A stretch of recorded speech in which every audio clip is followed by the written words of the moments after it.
डोबीमळा हा जर परिसर म्हटलं तर तो माझा जिव्हाळ्याचा विषय म्हणावा लागेल. तसंच मंचरमधील विविध भागामध्ये मी स्वतः वास्तव्य केलेलं आहे, मी राहिलेली आहे. त्यामुळे मंचरमधील सर्वच परिसर माझ्या दृष्टिकोनातून परिचयाचा आहे. बऱ्यापैकी विविध सामाजिक कार्यक्रमाच्या निमित्ताने असेल, निवेदनाच्या निमित्ताने असेल किंवा एक शिक्षिका म्हणून असेल किंवा वृत्तनिवेदिका आंबेगाव वार्ता या चॅनलवरची वृत्तनिवेदिका म्हणून असेल, या संपूर्ण भागांमध्ये बऱ्याच बचत गटांची स्थापना मी केलेली आहे. बरेच बचत गट मी सुरू केलेले आहेत.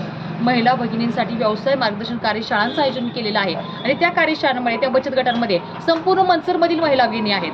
त्यामुळे कुठलाच परिसर, आता तुम्ही डोंबिवळ्याचा विषय काढला, पण तुम्ही ज्या ज्या परिसरामध्ये गेले तिथं मग तो कोणताही परिसर माझ्यासाठी नवखा नाही आहे. आणि त्या ठिकाणी असणाऱ्या जे नागरिक आहेत, जनता आहे, त्यांचा अतिशय उत्तम प्रतिसाद मला या ठिकाणी लाभतोय, अतिशय आनंद वाटतोय आणि त्यांच्या प्रतिसादामुळे खरोखरच माझा कॉन्फिडन्स वाढलेला आहे, आत्मविश्वास वाढलेला आहे आणि या सर्व जनतेचं प्रेम मला असंच लाभत राहणार आहे. कारण मी देखील त्यांना अभिवचन दिलेलं आहे, अभिवचन देत आहे की जर या जनतेने मला सेवा करण्याची संधी दिली तर 100% त्यांनी जो विश्वास माझ्यावर ठेवलेला आहे तो विश्वास मी पूर्ण करण्याचा प्रयत्न करणार आहे.